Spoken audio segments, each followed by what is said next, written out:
Got Gabriel Rosado in the house in Los Angeles, California, making his way from Philly, fighting August 16 in Las Vegas at the Mandalay Bay. But this time around, Gabriel, you're going to be in a different promotion, BKB. Yeah, BKB, man. Big knockout boxing. It's pretty much a sport that it's boxing. It's all the boxing rules. It's traditional 10-ounce boxing gloves. The only difference is a circle with no ropes, which kind of forces you to stay toe-to-toe.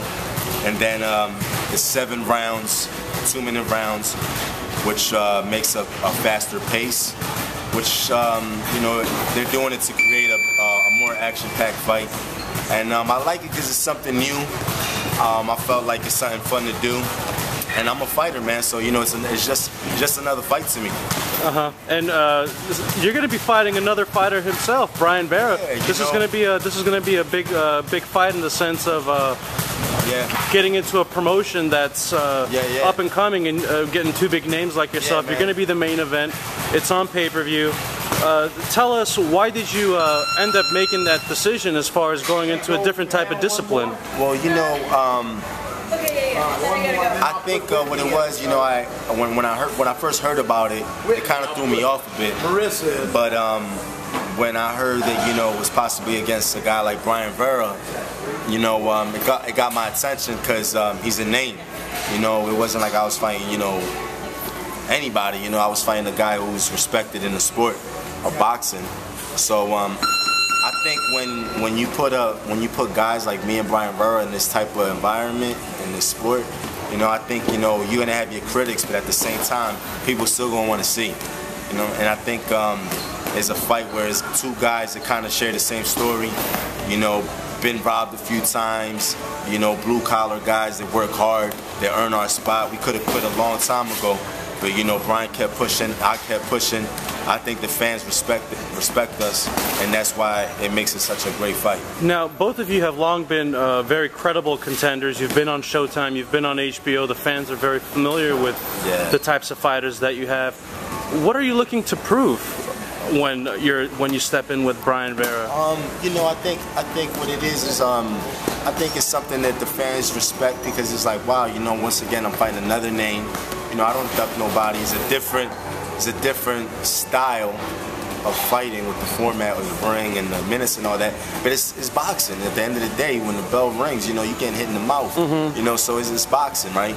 So I think it's something that's gonna catch on. I think it is the next big thing. I don't know if it would ever amount to, you know, the level of what boxing is, traditional boxing, but I think it's a sport that has a lot of potential, especially when you're starting it off with guys like me and Bryan Vera, is giving it that start, you know. I take it the financial outcome of it was a lot better than what it would have been in the ring as well? Oh, no doubt, no doubt. You know, they're paying good as well, so, you know, it made sense financially, and it made sense as far as exposure, you know what I'm saying? It keeps me busy, you know, because honestly, I really didn't know what was next. So when this opportunity presented itself, I figured it was something great for me to stay busy and, you know, and stay in the mix of things, you know. So coming off the last couple of years, you are looking to also get the first victory in a couple of years as well. The first technical, right? Absolutely. Because, you know, I don't think it's no secret that at least, you know, the last 4 of my fights, I'm at least 2 for 2, you know, but it is what it is. I keep it moving, and I think what keeps me relevant is that, you know, the fans, they're no fool, they know better, so you know, they still want to see me fight because they know what I bring to the table. And you've kind of been going through the gauntlet at 160. You fought Jamel Charlo, you fought Peter Quillin. I fought Jamel at 154. I'm sorry. So after fighting that middleweight for almost 3 years, you know, I kind of went down to 54 thinking I could still make the weight without a problem. You know, not to take anything away from Charlo, he fought a smart fight, but you know, it took a lot for me to get to 54. It wasn't as easy as I thought it would be. And You also fight Golovkin, who had a big showing again on Saturday. He's kind of getting this Mike Tyson-esque comparisons behind him. Talk to me about what kind of a puncher he is in the ring, and is all the power everyone's talking about really there? He's a good puncher, man. I think a lot of people say that I'm probably the one that gave him his best fight as of yet. Without a doubt, it was a fight that I was coming up at 54. It was probably a fight that was premature for me at the time. Maybe I don't think I was a legit 60-pounder at the time. But it is what it is. I think that fight gave me a lot of, won me a lot of fans because they liked the courage that I showed in that fight. And to be honest, it's a fight that I would like, in the future to, have a rematch and, get that one back. Where would you? I mean, you've also been in the ring with Alfredo Angulo, and he's been described as one of the bigger punchers in the sport. Where would you rank Golovkin's power as far as his opponents? You gotta remember, I fought Angulo when I was first coming up. I'm a late starter, man. I started boxing at 18, so at that time I was learning on the job. So I don't really think it's a comparison that I can make right now. I don't think it's a legit comparison, when you talk about the time span. And you are here in Los Angeles, away from Philly, back home. What made you make the switch to California? Well, moving to California, it had nothing to do with boxing. It was actually things that I'm doing in the entertainment business with acting and things like that, and marketing and stuff like that. I hooked up with some people out here that are making some moves for me in that aspect. So I moved out here for that, and then it kind of worked because LA is like the west coast of what Philadelphia is. I compare LA a lot to how Philly is. There's a gym everywhere. In Philadelphia, where we're from North Philly, there's a boxing gym everywhere, and that's the way it is in LA. You got Reed's gym, then you got Freddie's gym, and you got in Oxnard, you got Robert Garcia's gym, and pretty much, man, from corner to corner, this is a gym. So, and that's how it is in Philly, man, so it's great work. So Los Angeles is going to be a second home for you in the near future? I live here. Oh, okay. I'm a Philly dude by heart. You know what I'm saying? I'm not going to change my Philly ways, man. But I'm out here in LA. I'm making the best of it. I'm making moves as far as outside of boxing.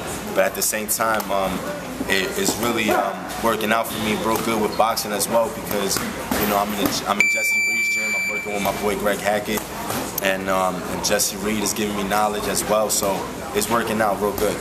So what are those opportunities that you're going after in Los Angeles as far as acting goes? Is that going to be the second act to your career? Hey, man, who knows, man? It's an opportunity that it presented itself to me.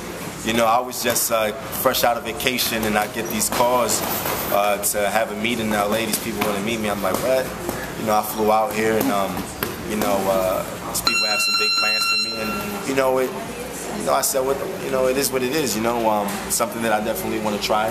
So I came out here, and it's what it is. So you were talking about Peter Quillin a little bit earlier. What was it that's on your mind with Quillin? First of all, what I was saying about Peter earlier is nothing personal that I have against him, because I like Peter. I know Peter personally, so I like Peter. But it's just, Peter's bluffing right now. He's acting like he wants to fight Triple G, but we know that that's a fight that it has its issues, because Triple G's on HBO, Peter's with Al Heyman. So how realistic is that fight? I think it's a fight that he knows really can't happen, so he's acting like he wants to fight Triple G. If he's really that brave, he would have gave me a rematch immediately, because no one really gives him credit for that fight. It's a fight that he was scared to death. He was backing up. His eyes were like he got like a deer caught in the headlights. He's backing up. I was coming on strong, and I just feel like it was a fight that, if he felt he won, he'd have gave me the rematch. You know what I'm saying? So, but it is what it is. So, with you wanting the rematch with Quillin, Yeah. and being in the BKG, I'm guessing this is a little bit of a detour for you? I'm going to be honest with you. I'd rather have a rematch with Triple G than Quillin. It's not really about me wanting a rematch with Quillin. It's just about, let's be real fighters here. Let's not bullshit. Let's not bluff. You're bluffing. He don't want to fight Triple G, because if he was that brave, like I said, he would have gave me my rematch. So I personally, if they gave me contracts right now to have a rematch with Quillin, or have a rematch with Triple G, and it was the same money, I'd fight Triple G. I'd fight Triple G. Because I feel that, you know, there's really not much I have to prove with the Quillin fight, because you know, it's a fight that the fans felt that I was on the verge of getting a knockout. I think realistically, though, Triple G he's going a little bit. He's thinking a lot more different names, I'm sure, than you. Oh yeah, but I'm just saying.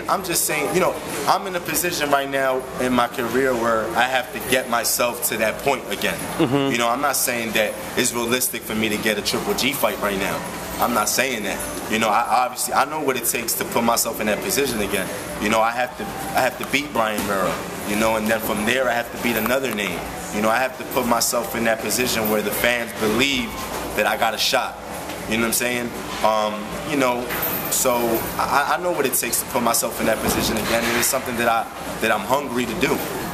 Where does that fire come from you from? Because a lot of the fights, you know, especially with Triple G, everyone was calling for it to be stopped a lot earlier. You were cut up really bad. Yeah. But where does that heart and that determination come from? And at the end of the day, what is it that you're fighting for? You know, it's about pride. You know what I'm saying? It's about pride. You know, when I fight in the ring, it's not just. I don't feel like I'm just fighting for myself. I feel like I'm fighting for my family, and you know. I care about giving the fans their money's worth. You know, that means something to me. You know, some guys go in there and they just go in there for a check. And you know, I'm not saying that you know I don't do it for the money. Of course I do. If they wasn't paying me what they pay me, I wouldn't do this, right? But at the same time, it's more than just the money for me. You know, it's about pride. It's about you know, it's about victory. You know, you train and you put 8 weeks into a camp. To win, you know, so when you come up short, you know, it hurts. So, you know, this time around, I feel like in my career, this is like my second win. It's important for me to come out with a victory this time.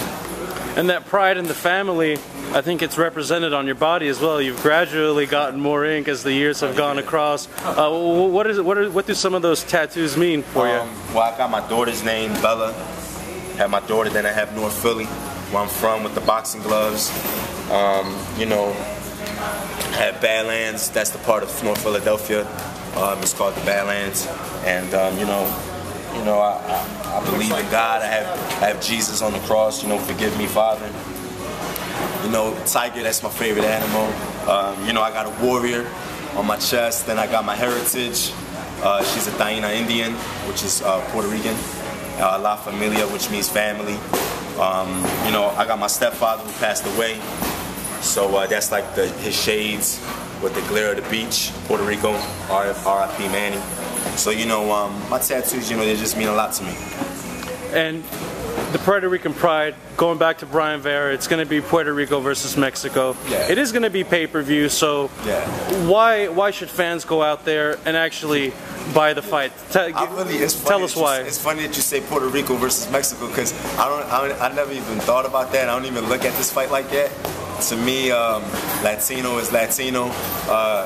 It's, you know, I know in boxing the big rivalry is the Mexican fighter and the Puerto Rican fighter, but I think with my style of fighting, the Mexicans, you know, I got a big Mexican fan base, man. I'm out here walking in LA, and you know, the Mexicans always show me love. When I go to the fights at the StubHub Center, I get a lot of love. So, you know, I got a lot of love for the Mexican fighters, man, and the Mexican crowd. But, yeah. And in closing, what do you want to tell for your fans? What they can expect from you in the near future? Just expect me to be hungry, very hungry and determined. You know, I felt like you know, I just gotta get that monkey off my back. You know what I'm saying? I just gotta, you know, get it done. And I'm real hungry and determined to do that. And you know, August 16th, man, you're just gonna see me.